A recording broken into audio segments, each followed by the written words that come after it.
पाठ्यक्रम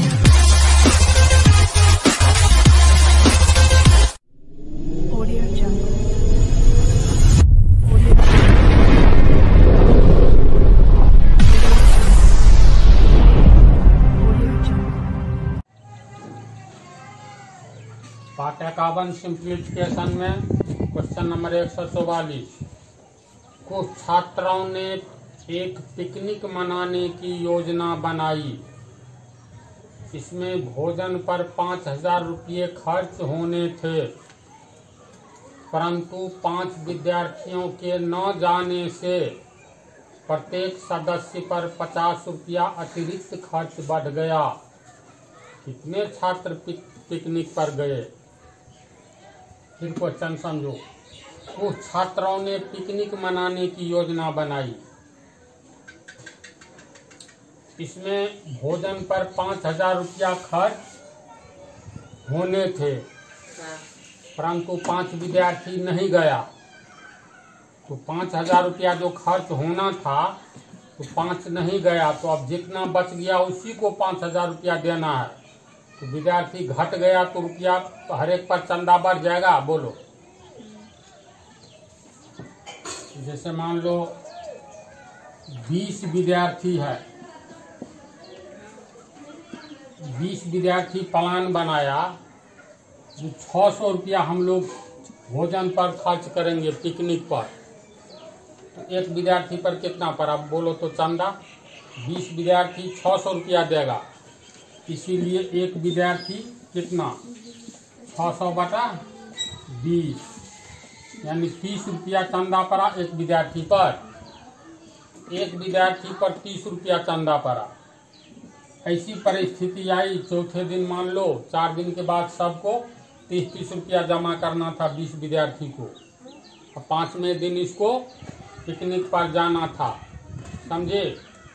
इसमें से 5 विद्यार्थी आया ही नहीं चौथे रोज। तो 5 विद्यार्थी नहीं आया तो 20 में से 5 घटा दो, इसका मतलब 15 विद्यार्थी बचा। अब ये 600 रुपया 15 विद्यार्थी को देना है।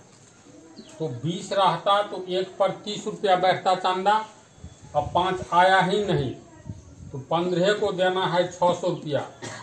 तो 15 विद्यार्थी को अब 600 देना है, इसलिए एक विद्यार्थी को 600 बटा 15, यानी 40 रुपया हिस्सा पड़ गया एक विद्यार्थी पर।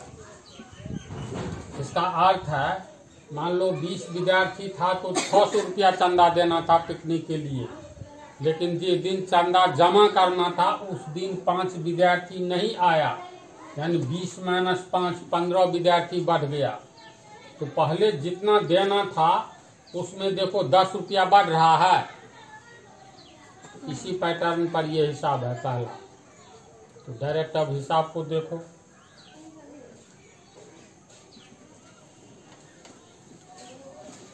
कुछ छात्रों ने एक पिकनिक मनाने की योजना बनाई। ये नहीं यार कितना छात्र, तो मान लेते हैं X छात्रों ने पिकनिक मनाने की योजना बनाई। इसमें भोजन पर 5,000 रुपया खर्च होने थे। तो जितना विद्यार्थी है प्रत्येक पर चंदा बांधा जाएगा समान रूप से। तो माना कि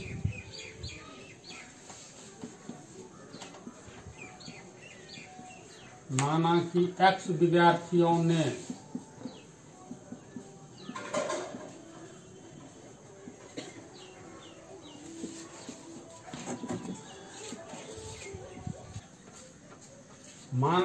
X विद्यार्थियों ने पिकनिक मनाने की योजना बनाई।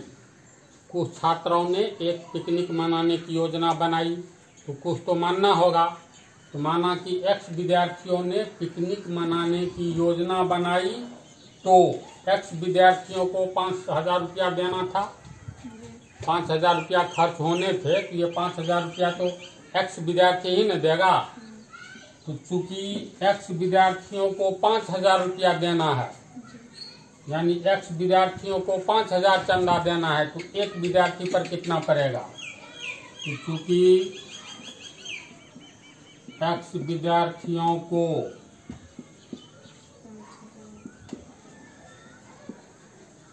5,000 रुपया देना था, इसीलिए एक विद्यार्थी को कितना हिसाब पड़ेगा? एक एक नियम से 5,000 बटा x रुपया।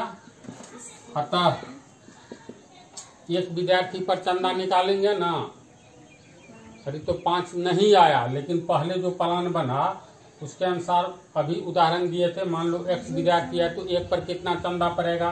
तो x विद्यार्थी पर 5,000 रुपया चंदा, इसलिए एक विद्यार्थी पर 5,000 बटा x रुपया होगा।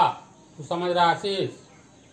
अतः एक विद्यार्थी पर चंदा यानी 5,000 बटा x रुपया। समझे इतना? कहता है परंतु 5 विद्यार्थियों को के न जाने से प्रत्येक सदस्य पर 50 रुपया अतिरिक्त खर्चा बढ़ गया। यानी पहले 100 देना था तो अब 50 रुपया अतिरिक्त, यानी 100 जोड़ 50 150 अब खर्चा बैठ गया। तो 5 विद्यार्थियों के न जाने से, तो चूंकि 5 विद्यार्थी घट गया, नहीं गया तो घट गया ना, 5 विद्यार्थी कम हो गया, इसीलिए विद्यार्थियों की संख्या कितना बच गया? बोलो। x minus 5। मान लो x का मान 40 है, 40 को चंदा देना था, लेकिन 5 विद्यार्थी के न जाने से, यानी 40 में से 5 घटा दो 35, तो x विद्यार्थी को चंदा देना था, लेकिन चंदा देने के दिन 5 नहीं आया, तो 5 विद्यार्थी कम हो गया, इसलिए विद्यार्थियों की संख्या x माइनस 5 होगा। अब इस x माइनस 5 विद्यार्थी को ही ये 5,000 रुपया चंदा देना है, तो एक विद्यार्थी पर कितना पड़ेगा निकालेंगे। अब x माइनस 5 विद्यार्थियों को ही 5,000 रुपया देना है ना। तो चूंकि x माइनस 5 विद्यार्थी को 5,000 रुपया देना है, इसीलिए एक विद्यार्थी को कितना 5,000 बटा x माइनस 5 रुपया देना है। इसका अर्थ हो गया एक विद्यार्थी पर अब कितना चंदा पड़ गया। अतः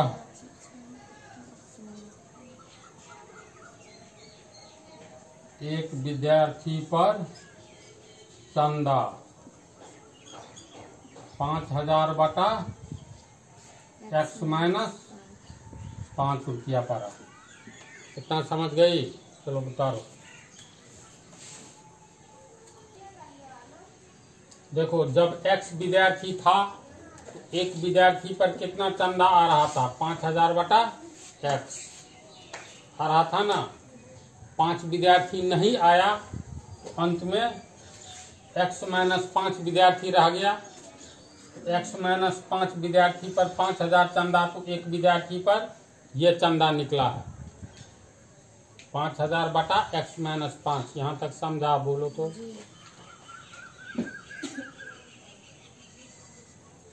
यानी x विद्यार्थी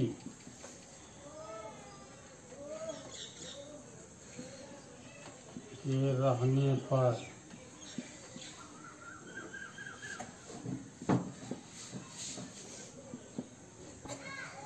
चलो ध्यान दो, यहाँ पर हिसाब का मोड़ है, टर्निंग पॉइंट। x विद्यार्थी शुरू में आता तो एक विद्यार्थी पर चंदा पड़ता 5,000 बटा x रुपया। 5 विद्यार्थी के नहीं आने पर 5 नहीं आया, यानी 5 नहीं आया तो विद्यार्थी बच गया x माइनस 5, यानी x माइनस 5 विद्यार्थी के रहने पर एक विद्यार्थी पर चंदा कितना हुआ?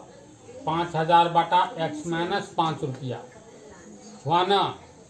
प्रश्न में क्या कह रहा है? प्रश्न में कह रहा है, प्रश्न के अनुसार अब प्रत्येक विद्यार्थी पर 5 तो नहीं आया, तो प्रत्येक विद्यार्थी पर 50 रुपया अतिरिक्त खर्च बढ़ गया। पहले अगर प्रत्येक विद्यार्थी पर 200 रुपया लगता तो अब 50 रुपया बढ़ गया। अब 200 जोड़ 50 रुपया।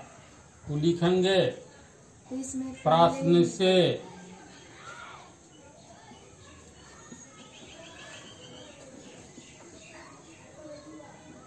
प्रश्न से 5000 बटा x ये रुपया पहले एक विद्यार्थी पर लगता। देखो बराबर कैसे करेंगे? 5 नहीं आया तो अब लग रहा है 5000 बटा x माइनस 5। यहाँ पर देखो मतलब ढंग से सोचो तो पहले जब x विद्यार्थी आता तो ये चंदा लगता। अब विद्यार्थी 5 कम आया है, ये चंदा लग रहा है। तो दोनों में से कौन अधिक है? ये वाला x माइनस दाईं ओर वाला है। इसमें 5 विद्यार्थी घट गया लेकिन रुपया है 5000 लगना है। तो कम विद्यार्थी पर अब प्रत्येक के हिस्सा में अधिक आएगा। तो प्रश्न में कह रहा है अब 50 रुपया खर्च बढ़ गया, अधिक बढ़ गया, यानी ये 100 है तो ये 50 रुपया अधिक बढ़ गया, यानी 100 जोड़ 50 है ना? ऐसी बात बोलो। अगर ये मान लो 50 रुपया ये बढ़ा हुआ है, अगर ये 200 रुपया पहले चंदा लगता अब 50 रुपया अधिक लग रहा है, यानी 200 प्लस 50। तो मान लो ये 100 है और ये 100 प्लस 50 है, या ये 200 है तो ये 200 प्लस 50 है। तो दोनों को कैसे बराबर करेंगे? 100 प्लस 50 का मतलब 150 न हो गया, 200 प्लस 50 का मतलब 250 हो गया। तो मान लो 100 और 150 को बराबर करना है, या 200 और 250 को बराबर करना है, यानी ये 50 रुपया अधिक है इससे, तो या तो इसमें से 50 रुपया घटा दो तब ये 200 हो जाएगा। तो 200 बराबर 200, या ये 250 है 50 रुपया अधिक, ये 50 कम है 200, तो इसको 250 को बराबर बनाने के लिए 2 उपाय है। या तो 200 में 50 रुपया जोड़ दो, 250 बराबर 250, या 250 में से 50 घटा दो तो 200 बराबर 200, यानी ये 50 रुपया अधिक है इससे। जैसे 150 रुपया 100 रुपया में ये 50 अधिक है, तो 150 में से 50 घटाएंगे तो 100 के बराबर होगा। ये 50 अधिक है तो इसमें से 50 रुपया घटा दो, या इसमें 50 रुपया जोड़ दो, जो करो बात हुआ बराबर है। तो चलो इसमें से 50 रुपया हम घटा देंगे, तो अब ये और ये बराबर हो गया। यहीं पर समझना है। आशीष तू समझा, ठीक से बोलो। तू समझे? तू तो समझ गया होगा। तो प्रश्न से ऐसा है, यानी प्रश्न से बाद वाला चंदा पहले के चंदा से 50 रुपया अधिक है। लिख सकते हैं प्रश्न से बाद वाला चंदा पहले वाले चंदे से, पहले वाले चंदा से 50 रुपया अधिक है। एक विद्यार्थी पर 50 रुपया। हाँ, यानी इतना बराबर इतना, ये बाद वाला है 50 अधिक है तो 50 घटा दो तो पहले वाले के बराबर हो गया। अब तो ये इक्वेशन हो गया, इसको हल करेंगे। ये हो गया 5000 बटा x बराबर इसका, या 50 को इधरे ला दो, प्लस 50 बराबर 5000 बटा x माइनस 5। ये लघुत्तम लेंगे x 5000 प्लस 50x बराबर 5000 बटा x माइनस 5। चलो यहाँ तक उतारो, यहाँ से यहाँ तक उतारो। ये इक्वेशन आया है तो इसको हल करेंगे, फिर से गुना करेंगे। तो देखो x को 5000 से गुना करेंगे, 5000x plus plus plus x को 50x से गुना करेंगे, 50x स्क्वायर, और माइनस 5 को 5000 से गुना करेंगे, minus plus minus 25,000, minus plus minus 5 को 50 से गुना करेंगे, 250x बराबर 5000x होगा। ये तो अब इक्वेशन है, सिंपल चीज है। इस 5000x को या इसी को इधर लाओ, तो 5000x माइनस 5000x बराबर क्या आगे 0 रह जाएगा, plus 50x square minus 25,000 minus 250x बराबर के पहले वाला को ले लिए तो 0, ये कट गया। इतना में 50 कॉमन ले लो, x स्क्वायर माइनस 50 कॉमन लेंगे तो 500, ठीक है जी। 500 गुने 50 25,000, और इसमें से 50 कॉमन लिए हैं तो 50 पंचे 250, यानी 5x बराबर 0। और x स्क्वायर इसको पहले लिखेंगे तो माइनस 5x माइनस 500 बराबर 0 बटा 50 बराबर 0 होगा। अब इसको जिस विधि से बनाओ, मान लो गुणनखंड विधि से बनाते हैं, ये क्या होगा x स्क्वायर, देखो माइनस 500x स्क्वायर हो रहा है, इसका अर्थ है माइनस 25x प्लस 20x गुना करो, इतना हो जाएगा माइनस 500x स्क्वायर माइनस 500 बराबर 0। दोनों में x कॉमन ले लो, x माइनस 25, इसमें 20 कॉमन ले लो, x प्लस माइनस माइनस 20 लिए कॉमन तो कितना हुआ 25 होगा ना, 25 20 500 बराबर 0। ये हो गया x minus 25 into x plus 20 बराबर 0। अगर इसको आगे ले जाते हैं, ये हो गया x माइनस 25 बराबर 0 बटा एक्स प्लस 20 बराबर 0। और इसको रहने दे, इसको आगे ले जाते हैं तो x बराबर माइनस 20 निकलेगा। माइनस में तो व्यवहारिक आंसर आएगा नहीं, तो अंत में इसीलिए x बराबर 0 प्लस 25 यानी 25 होगा। इसमें कह रहा है कितने छात्र पिकनिक पर गए, तो हम लोग माना कि x विद्यार्थियों ने पिकनिक मनाने की योजना बनाई, 25 विद्यार्थी योजना बनाया, कहता है 5 विद्यार्थी नहीं गया, तो 25 विद्यार्थी योजना बनाया, 5 नहीं गया, तो 25 माइनस 5 बराबर 20 विद्यार्थी गया। अतः पिकनिक पर जाने वाले विद्यार्थी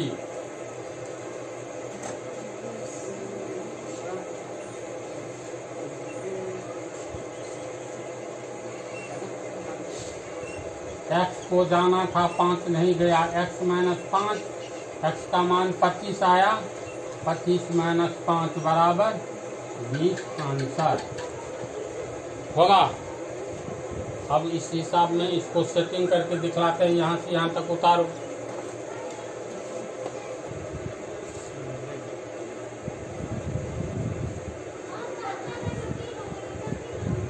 देखो क्वेश्चन को टेस्ट करो। कुछ छात्रों ने एक पिकनिक मनाने की योजना बनाई, तो हम लोग माने थे, एक्स विद्यार्थियों ने पिकनिक मनाने की योजना बनाई, यानी 25 विद्यार्थी पिकनिक मनाने का योजना बनाया था।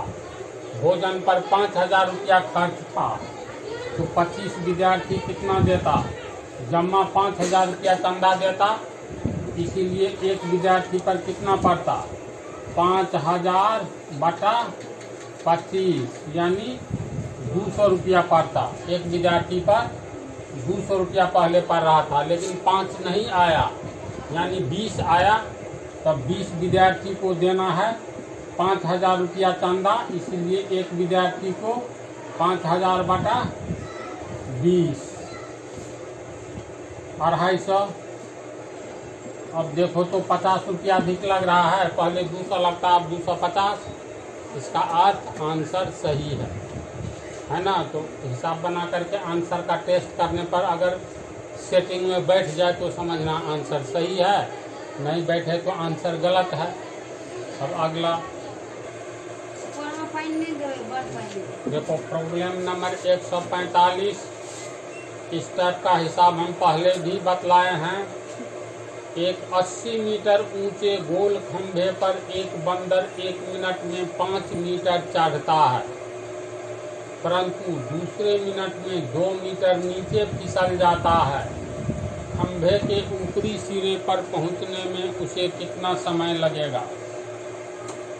फिर हिसाब को एक बार देखो। एक 80 मीटर ऊंचे गोल खंभे, तो मान लो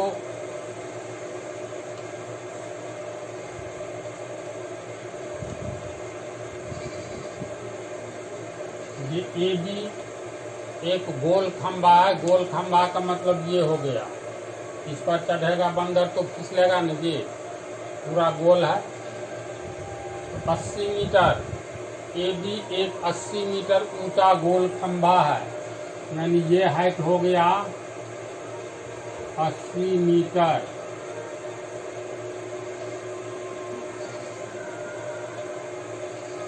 एक बंदर 1 मिनट में 5 मीटर चढ़ता है, परंतु दूसरे मिनट में 2 मीटर नीचे फिसल जाता है।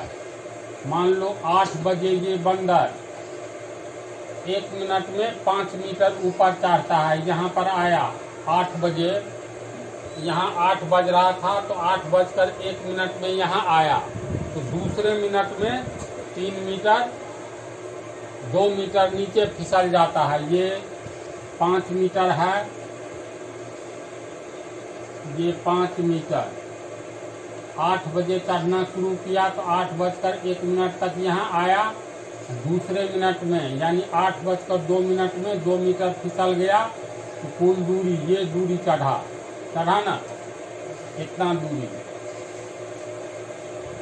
तो इस टाइप के हिसाब में ये ध्यान रखना है, पहले मिनट में 5 मीटर चढ़ता है मान लो, और फिर दूसरे मिनट में फिसलता है, तो 80 मीटर है।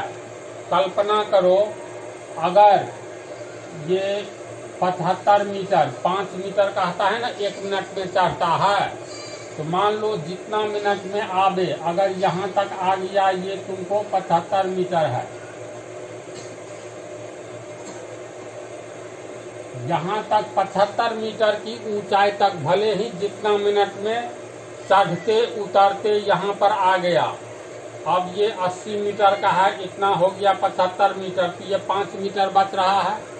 इसका मतलब मान लेते हैं 20 मिनट में यहाँ तक चढ़ते फिसलते आया, तो 20 मिनट में मान लेते हैं 75 मीटर आ गया, 21वां मिनट में फिर 5 मीटर के हिसाब से ऊपर जाएगा, तो सीधे शिखर पर आ गया।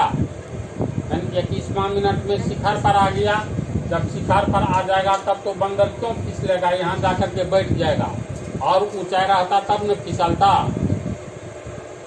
तो यहाँ 80 मीटर के, अच्छा ऐसा भी हो सकता है, मान लो 75 मीटर नहीं बल्कि यहाँ मान लो 76 मीटर है, यहाँ तक चढ़ते उतरते अगर 76 मीटर आ गया 20 मिनट में या 22 मिनट में, तो अब 4 मीटर न बच रहा है, तो 1 मिनट में 5 मीटर जंप करता है, तो सारे मीटर बच रहा है, 4 मीटर बचे या 3 मीटर या 2 मीटर या 1 मीटर, लेकिन अंतिम छलांग में जब चढ़ेगा तब फिसलने की बात नहीं रहेगी, है ना ऐसी बात। तो इसी पर ध्यान देना है।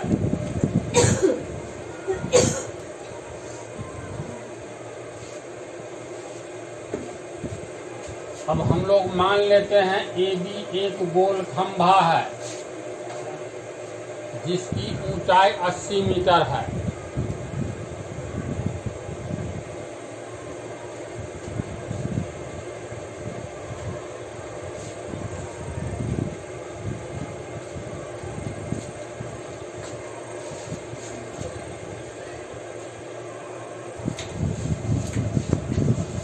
अब देखो 80 मीटर माना कि AB एक गोल खंभा है, AB जिसकी ऊंचाई 80 मीटर है।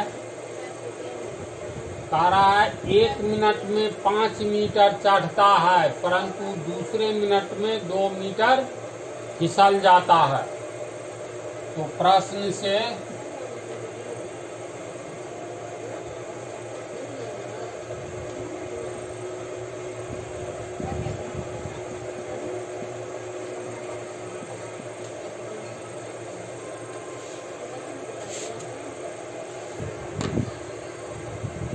देखो, प्रश्न से पहले मिनट में 5 मीटर ऊपर चढ़ता है, दूसरे मिनट में 2 मीटर फिसल जाता है। तो 2 मिनट में कितना ऊपर गया? 5 मीटर चढ़ा, 2 मीटर फिसला, तो 5 माइनस 2 यानी 3 मीटर गया।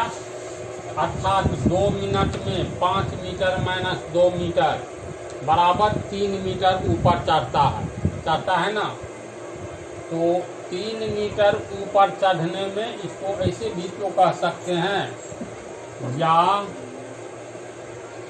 3 मीटर ऊपर चढ़ने में बंदर 2 मिनट का समय लेता है ना ऐसी बात। या 3 मीटर ऊपर चढ़ने में बंदर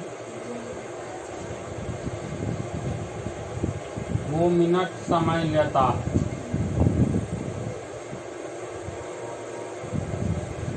अब ये सोचो 3 मिनट चढ़ने में 2 मिनट समय लेता है, तो पहले मिनट में 5 मीटर चढ़ता है। तो पहले मिनट में इस टाइप का कोई भी हिसाब हो, ऊपर से घटा लो, पहले मिनट में कितना चढ़ता है, तो 5 मीटर। तो अगर हम लोग 5 मीटर यहाँ घटा देते हैं, ABC ये हो गया 5 मीटर।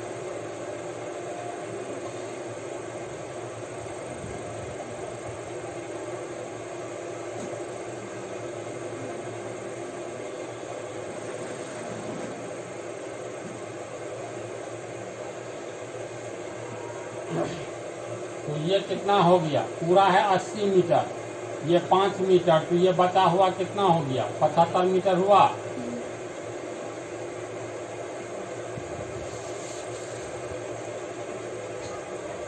तो 3 मीटर ऊपर चढ़ने में 2 मिनट का समय लेता है, इसीलिए 1 मीटर ऊपर चढ़ने में ये कितनी नियम से 2/3 मिनट समय लेगा। इसीलिए 75 मीटर ऊपर चढ़ने में 2/3 गुने 75 मिनट, कट जाएगा 25 या 75, 2 गुने 25 बराबर 50 मिनट। अर्थात 75 मीटर चढ़ने उतरने में 50 मिनट समय लेगा।